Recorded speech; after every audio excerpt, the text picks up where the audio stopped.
Okay, so this is one of the last of my videos on road to appliances for at least a little while, until my next batch comes in.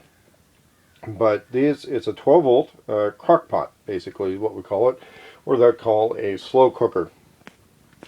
Of the batch that I got in the recent videos, the little water boiler, the coffee pot, and the little frying pan and soft pan, I would say this is probably the best one of the batch. And that's because the nature of what it does is the best match to the amount of power that it manages and the type of cooking that you're going to do with it. So if you only get one 12 volt cooking appliance for your off-grid use, then and your long-term food storage food, consider the 12 volt slow cooker. In fact, I would consider getting two of them. Get one as a backup because, again, they aren't built super heavy duty. So if you buy one, only get one. I mean, you know, if you're not going to buy everything out there, try to get one of these. According to the labeling, it uses 96 watts. Now I'm going to do a little bit more testing on that to see if that's really what it uses, or where that's just the heating element and actually consumes a little bit more. But assume that during daylight hours, if you have a solar panel that goes over 100 watts a little bit, that you're going to be able to keep this crock pot going even during periods of relative cloud cover. That's assuming that you would have a battery. The other thing that happens on this, it does have a thermal method of acting as its own battery using ancient technology, which is the crockery insert on the pot. So it basically provides a small gradual amount of heat to cook the food over a long period of time. And that's almost perfect for the freeze-dried long-term storage food. One of the things that I've run into in trying to rapidly prepare those types of dried soups and all those things, it hydrates, but it doesn't fully reform itself as far as the water getting totally impregnated in the cellular structure of the food that you're trying to slow cook.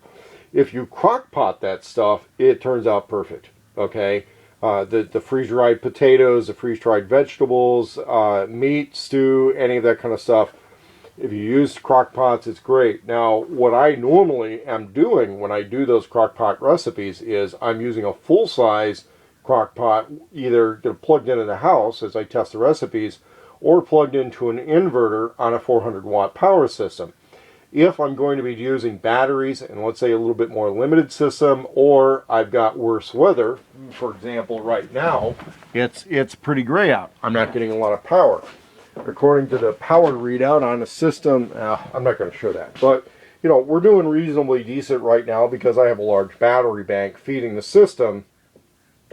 I could, in theory, get up in the morning, have breakfast, and then put freeze-dried food in the crock pot. And when I come back at the end of the day, I'm going to have a meal ready. If I go to bed at night and I do a breakfast meal in the crock pot, then by the time I get up in the morning, it'll be ready to eat. For example, the omelet type things out of the Augustin Farm stuff. That's why I suggest having two of the crock pots. In that type of a cooking scenario, you really don't want to be keeping leftovers that long, so having smaller crock pots, that's a smart way to go. One of the things that's a little bit different on this with a lot of their other appliances, for example, the little water boiler thingy, is, and their frying pans, is you turn them off by unplugging them. This one actually has a switch. The other cool thing about the LED thing on a switch is it will tell you whether or not you're actually getting power to it. So let's say I plug it in here, I turn it on, and I know that I'm getting power. Now this is using 100 watts, so you could see the lights in here dim and blink. Boom. You see that little bit of change and recovery as I turn the lights on and off. So yeah, it uses power. You can tell what's going on. But it's going to be, you know, it's a slow cooker. You don't make a meal really quick.